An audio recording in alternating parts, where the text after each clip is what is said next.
Մինչ այժմ մենք միշտ գրել ենք ամեն մի կոդի բջիջում գրել ենք միայն մեկ հրաման, մի հատ print ենք ունեցել ամենտեղ։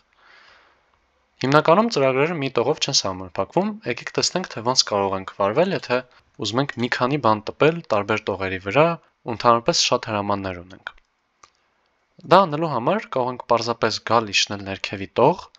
ու այս print-ի հետ նույն լայնքից, առանց բացատների, առանց բանի, նույն մակարդակի վրա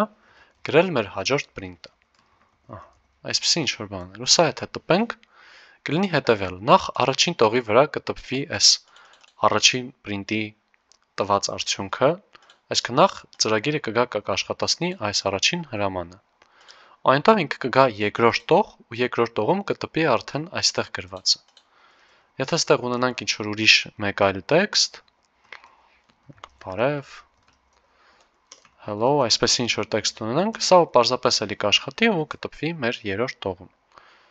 Քիչ անց կսովորենք, թե ինչպես է տեղի ունենում այս նոր տողի իջնելու հնարքը, բայց